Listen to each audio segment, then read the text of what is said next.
Teryo. Chief, tinabla ako ng isang tauhan mo. Nilambing ka lang noon. Binali pa niya nga tong braso ko eh. Kalma ka lang. Relax ka lang, ha? Ikinulong pa ako. Maliit lang naman ang kaso mo eh. Chief, malamok dito sa kulungan. Hindi ka naman magtatagal dyan. Yan naman ang inaasahan ko sa'yo, Chief. Hindi kita pababayaan dahil malakas ang kinakapitan mo. Thank you, Chief, ha? Iba ka talaga. Kahit may reklamo yung tinderang laban sa'yo, Teryo, absuelto ka na. Chief! Alam mo, Rod, hindi naman kita yayayain sa restaurant na ito ng walang dahilan. Sumama po ako sa inyo dahil may gusto po akong linawin. Meron bang malabo sa'yo? Mabigat po ang kaso ni Teryo. Ang lalaking nagpakalat ng palsipikadong pera. Magaan lang yung gumamit siya ng fake money, Rod. Muntik niyo na po akong mapatay. At may nasamsam po ako sa kanyang bungkos ng fake money. Pagpasensya mo na lang siya, ha? Bakit niyo po siya pinakawalan? Huwag mo na lang questionin ang desisyon ko. Naintindihan mo? Eto, kunin mo. Ano po ang... 10,000 ang laman ng sobrang yan. Sinusuhulan niyo po ba ako? Hindi. Inaanggihan lamang kita sa natanggap kong grasya sa isa kong sideline. Madaragdagan pa yan sa mga darating na araw, Rod. Kung matututo kang lumaro sa trabaho nating ito. Pero mali po, Chief. Hindi lahat ng tama at totoo dapat nating sundin, Rod. Para magtagal tayo dito sa trabaho natin.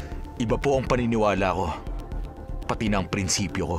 Rod, pwede ba... At hindi po mababayaran ng kahit gaano kalaking halaga ang aking prinsipyo. Naningkit sa galit ang mga mata ni Chief Joe nang tanggihan ni Rod ang isinusuhol niya. Kasunod noon, nagbalat kayong magtataho ang binatang pulis at nagmanman sa bahay na pinagdududahan niyang may nagaganap na milagro. Taho! Bili na ho kayo ng taho! Sa balat kayo kung magtataho. Malabong may magsuspecha sa akin na isa akong pulis. Taho! Ha? Ayun ang inaabangan ko. Bal, paano? Lalakad na ako. Si Teryo. Ang lalaking nagpapakalat ng fake money na pinakawalan ni Chief. At nung palihim kong manmanan, pumasok sa bahay na yon. Didiskarte lang. Okay, sige. Mabuting lumayo muna ako sa kanila ng kausap niya. Para hindi sila magduda sa akin. Taho! Bili na kayo ng taho! Teryo, ano ba? Saan ka ba didiskarte ngayon? Doon lang, sa rekto. Doon kasi may ilang kakilala ko na suki ko ng bagsakan. Magkano mo ba sinasalya yung mga yan? Di gaya ng dati. 300 bawat piraso ng 1,000 fake money. At 150 naman kung 500. Sige. Tiwala naman ako sa'yo, Teryo kaya di na kita sasamahan, ha? Dapat talagang dito ka lang.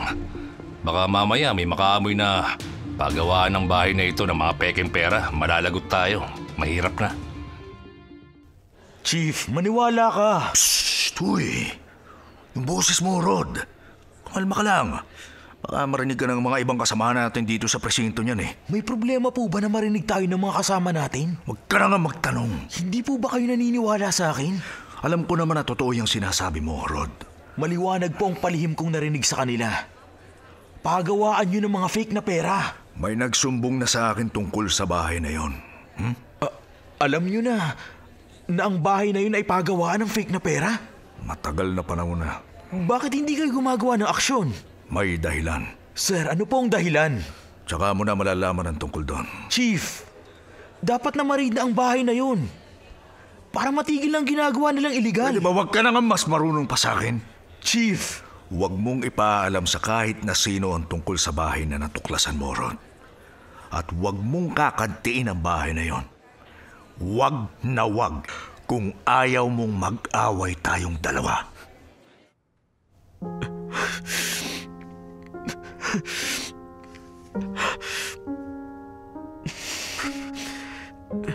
Rod, umiiyak ka ba? Ha, anak? Hindi ko po kasi mapigil ang sarili ko, Inay. Pakiramdam ko po sa sabog ang dibdib ko sa sama ng loob. Oy, kanino masama ang loob mo? Sa sarili ko po. Sa sarili mo? Bata pa po ako. Namulat na ako sa tama. Dahil hinutok niyo ako sa kabutihan, sa paggalang at pagpapahalaga sa karapatan ng tao, sa pagpapairal ng tama at mabuti. Kaya lumaki akong makatuwiran, makatao, makadiyos at nagpapahalaga sa tama. At kaya nangarap akong maging pulis para gaya ni Itay, maging makabuluhan ang pagiging tao ko hanggang sa huling araw ko rito sa mundo. Hindi nga ba't gano'n ang ginagawa mo? Ganun po ang gusto kong gawin. Ang gusto kong mangyari, ang magampanan ko ang tungkulin ko. Pero hindi ko po magawa ng dahil kay Tito Joe. Anak, hindi yata kita maintindihan. Mabait ang Tito Joe mo. Tapat sa serbisyo. Yan din po ang pagkakakilala ko sa kanya. Kaya respetado ko siya. At naging idolo ko na gusto kong tularan. Pero paano ko po patuloy na irerespeto ang isang taong mapagkunwari, walang pagpapahalaga sa kanyang tungkulin, at yumayakap sa maling sistema? Bakit niya gagawin ang ganoon? Malamang, iisa lang po ang dahilan, Inay. Nakikinabang siya. Kaya pinuprotektahan niya ang mga gumagawa ng labag sa batas. Hindi ko akalaing gagawa ng gano'n ang Tito Joe mo. Gusto po niyang tularan ko siya. Yumakap din ako sa maling sistema. Bagay na hindi po kaya ng konsensya ko. Kaya hindi ko tinanggap ang perang sinusuhol niya sa akin.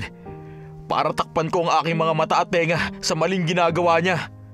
Pero sa pagsasawalang kibuko po, parang nakipagsabuatan na rin ako kay Tito Joe. Parang gaya po niya, lumabag na rin ako sa batas. Naiintindihan na kita, anak. Ang problema po, Inay, napakataas ng paggalang at pagpapahalaga ni Cindy sa kanyang ama. Kapag kinalaban ko po si Tito Joe, malamang na maging mitya na yun ang pagkasira namin. Rod. Inay, parang naiipit po ako sa dalawang nag-uumpugang mga bato. Rod, ang alam ko, nagpupunta lang tayo dito sa tabing dagat kapag nagkakatampuhan tayo. Para may ayos natin ang gusot na namamagitan sa atin. Pero wala akong alam na problema natin. Mahigpit mong ibinilin sa akin na palagi kong irespeto ang papa mo, Cindy. Na huwag ko siyang bibigyan ng sama ng loob. Huwag akong makikipag-away sa kanya. Oo, dahil kapag inaway mo ang papa ko, parang ako na rin ang inaway mo. Paano kung dumating ang pagkakataon na mangyari ang hindi natin parehong inaasahan? Ang hindi natin parehong gusto. Magkaroon kami ng hindi pagkakaunawaan ng papa mo. Rod, sa kahit anong dahilan, huwag mong aawayin ang papa ko. Cindy! Wag na wag.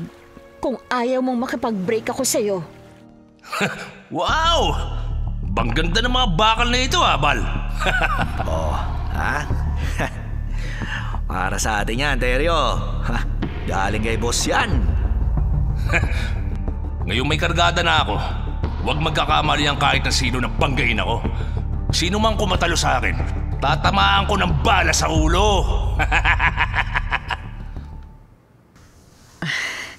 O Jo, anong gusto mong merienda? Ay, nako. Huwag ka na mag-abala, Tinay. Busog pa ako. Ikaw naman. Bihira ka na nga mapasyal dito sa amin. Ayaw mo pang istimahin kitang mabuti. May gusto lamang akong pag-usapan natin kaya ako nandito ngayon. Tungkol saan? Hindi na ako magpapaligoy-ligoy. Tatapatin na kita. Nitong mga nakaraang araw kasi, hindi maganda ang nagiging samahan namin ni Rod. May problema ka sa anak ko? Kinakalaban ako ng anak mo eh. Jo. Pinapaalala ko lang sa'yo, Tinay. Ha? Kung hindi dahil sa tulong ko, hindi makakapagtapos ng pag-aaral yang si Rod. At hindi siya magiging pulis. Hindi niya mararating yung kinalalagyan niya ngayon. Alam ko yan, Jo. Kaya pagsabihan mo yung anak mo, ha? Para matutong tumanaw ng utang na loob. Para irespeto niya ako. At huwag niya akong kalabanin. Gagawin ko yan. Siguruhin mo lang na hindi ako kakalabanin ng anak mo, Tinay. dahil masama akong magalit. Masama akong kaaway. Naintindihan mo? Ayokong kalabanin ka, Chief. Pero bago ako tuluyang mawala ng respeto sa sarili ko, gagampanan ko ang sinumpaan kong tungkulin. Masagasaan ang masasagasaan.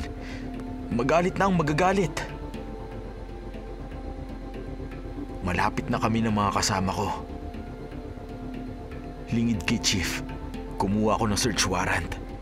Nagsama ako ng ilang personnel sa Bangko Sentral at ilang kasama ko na mapagkakatiwalaan para maging perimeter security para makapag-raid kami sa bahay na pagawaan ng mga fake na pera. Woo! You know, wow!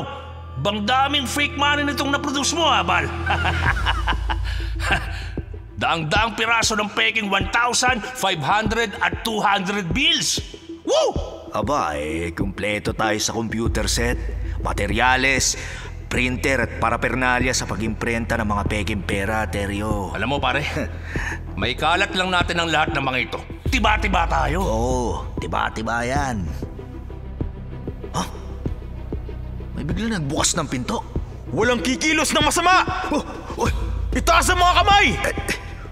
Mga pulis kami! Raid to! Mga barak! Pinasok tayo ng mga barak! Sumuko kayo na maayos! Hindi po. Sir, hindi po. Susuko na kami. Hindi po. Teryo, takbo! Sa secret exit! Okay, Bal. Huwag kayong tumakas! Hahabol sa atin ang mga barak, Teryo! Paputukan natin sila! Ha? Pinaputukan ni Bal at Teryo si Rod at ang mga kasama nitong pulis. Gayunpaman ay maagap na nakapagkubli ang mga autoridad. Sinikap ni Rod na madakip ng buhay ang mga tauhan ng sindikato ng paggawaan ng fake money.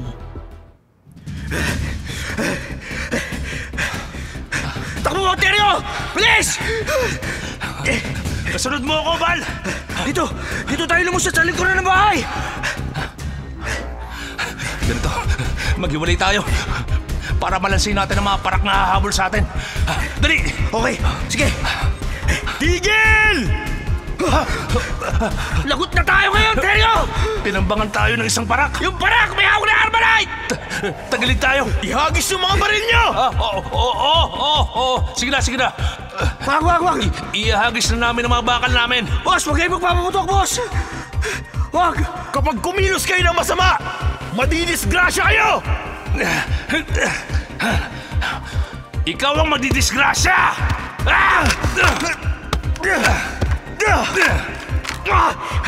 Hindi lang tadyak sa sikmura, abutin mo! Gugulping kita! Bitawan mo ang Armalite! Ngayon wala ka ng kargada ng parak. Patay ka sa amin ngayon. Hindi ka namin titirhan ng hininga! Sige! Subukan nyo lang ako!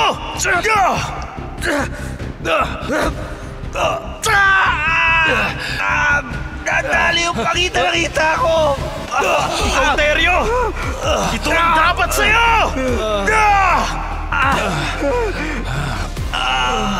Ngayon pareho na kayo nakahandusay.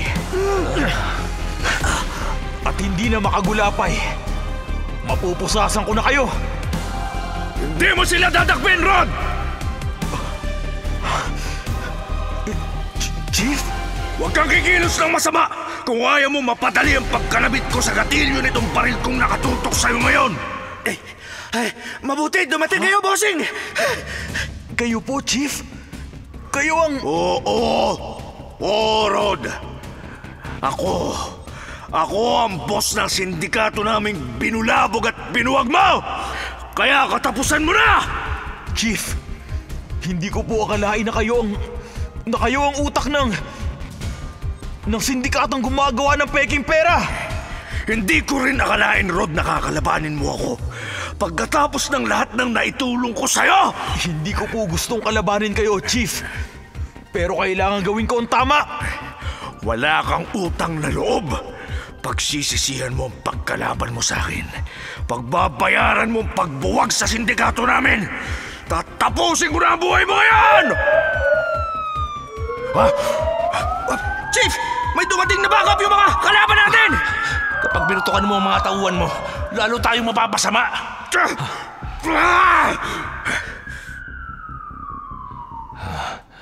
Bal, pareho tayong natimbog. Kalma ka lang, Teryo. Di tayo magtatagal dito sa kulungan, pare. Yan din ang inaasahan ko. Di tayo pababayaan niya ni boss. Hinayaan lang niyang makulong tayo para hindi siya sumabit. At para disimulado ang gagawin niyang pagprotekta sa atin. Gaya ng dati. Oo nga. Sa dami ng mga koneksyon ni boss sa mga nasa itaas, malamang bukas makalawalang, laya na tayo. At balik na naman tayo sa dati nating gawin. Pero nilusob ng mga parakang ating paggawaan ng mga peking pera. At sinamsam ang lahat ng mga gamit natin doon. Di, madali na lang kay boss magbukas ng bagong safe house, pare.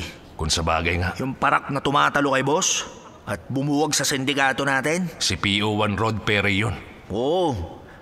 Paglaya natin, pare. Baka natin yun.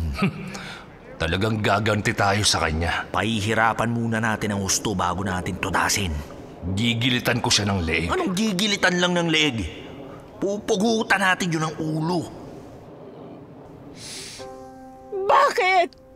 Bakit, Rod? Cindy, huwag kang magalit sa akin. Sinabi ko na sa'yo, huwag mong kakalabanan ng papa ko. Ginampanan ko lang ang tungkulin ko. Ipinahamak mo raw siya. Ang maling gawain ng papa mo, yun ang kinalaban ko. Hindi siya. Matuwa ka ron. Magsaya ka. Nasunod mo ang gusto mo. Kinalaban mo at naipahamak ang taong iniidolo ko. Mas pinili mo ang trabaho mo kaysa sa mga pangarap natin. At dahil sa ginawa mo, malamang mataas ka ng ranggo. Magiging sikat ka. Pero mula ngayon, ayoko nang makita ang pagmamukha mo. Cindy! Kinamumuhian kita. Kinasusuklaman kita. Tapos na sa atin ang lahat. Tapos na rin.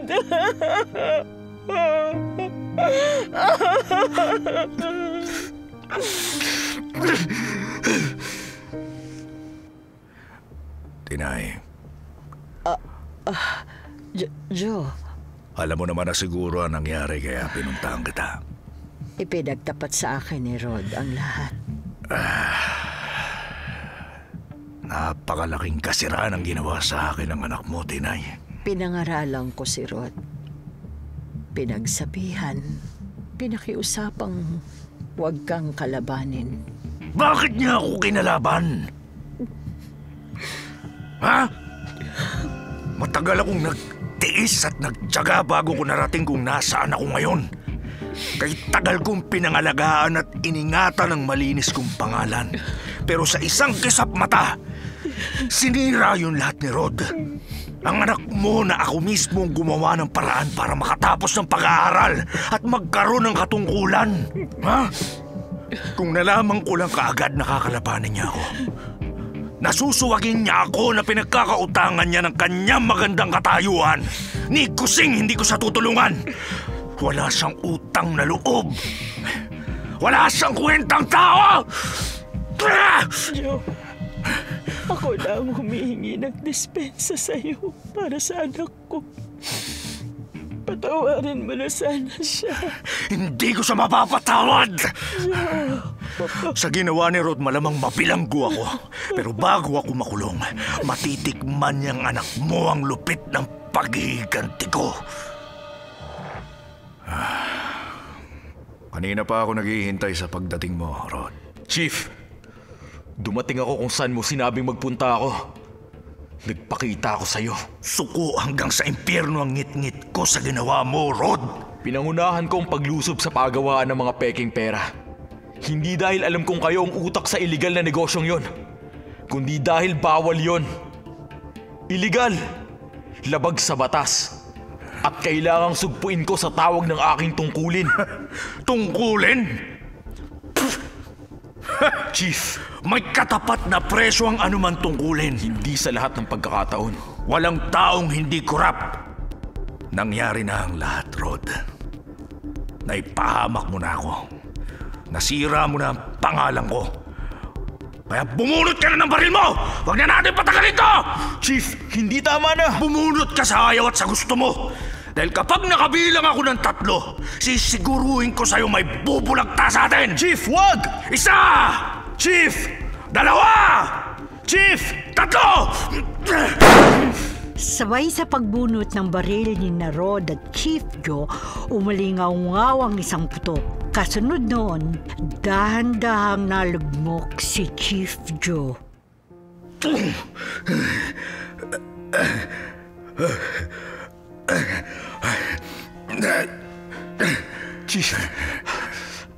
Chief, darating ng ambulansya. Hindi na kailangan.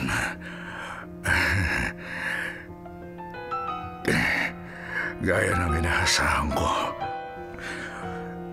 tatalunin mo ako sa draw, Rod. Tingnan mo. Chief, walang balang baril mo? Napakahalaga sa akin ang pangalan ko, Rod. At ng katungkulan ko.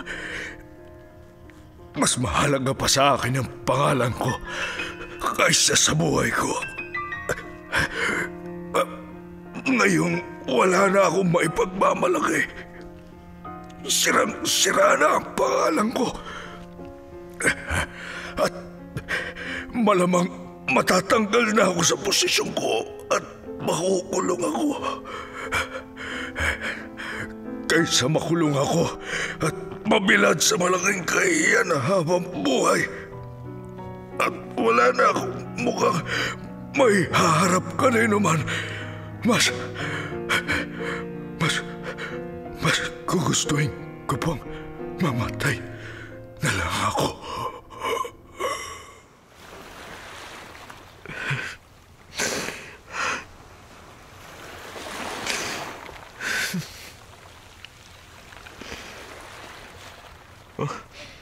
Rod, Cindy? hinintay ko munang malibing ang papa ko bago ako nakipagkita sa'yo. Tama ang kutob ko. Narito ka sa ating tagpuan. Madalas ako rito. Inaalala ko ang masasayang alaala namin ng babaeng minahal ko. Nang higit pa sa buhay ko. Ang aming mga pangarap na kailanman hindi na magkakaroon ng katuparan. Bago nawala si Papa, nag-iwan siya sa akin ng sulat ng huling habilin. Kung may lalaki akong karapat-dapat mahalin, kung may lalaki akong dapat makasama habang buhay, yun ay walang iba kundi ikaw. Cindy? Sa kabila ng lahat, Rod, mahal pa rin kita. Cindy, salamat. Rod. Mahal ko.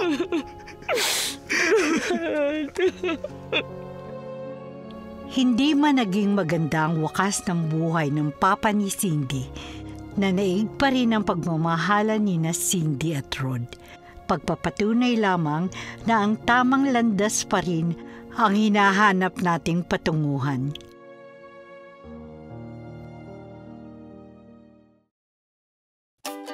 Narito po na ating nakasama sa dula ng buhay ang ating mahuhusay na talent sa daigdig ng boses. Ivan Uy, binosesan si Rod. Steve De La Cruz, binosesan si Chief Joe at si Bal. Wendy Villacorta, binosesan si Cindy, Tinay at ang tindera. Kaloy Kaling, binosesan ang nag-aamok at saka si Teryo. Hindi mabubuo ang produksyon kung wala ang writer na si Cairo Aquino, ang direktor ninyong si Lucy Quinto, ang technician na si Federico Fabian, at ang nagmix ng kalahatan na si Reggie Fabian at coordinator na si Christy Interno. Project manager na si Action Man. Pinagsama-sama ang mga talino upang makabuo tayo ng isang magandang pagtatanghal. Hanggang sa susunod po mga minamahal kong tagapakinig. Pansamantala ay magpapaalam muna ako sa inyo. Promise po, maghahanda ako ng isa pang natatanging kasaysayan dito sa Dula ng Buhay. Ito pa rin po ang inyong Tita Lucy. Be a letter sender. Gusto mo bang marinig ang kwento mo? Ipadala ito sa djhstudios@yahoo.com at hayain niyong kami ang magbahagi nito sa Dula ng Buhay.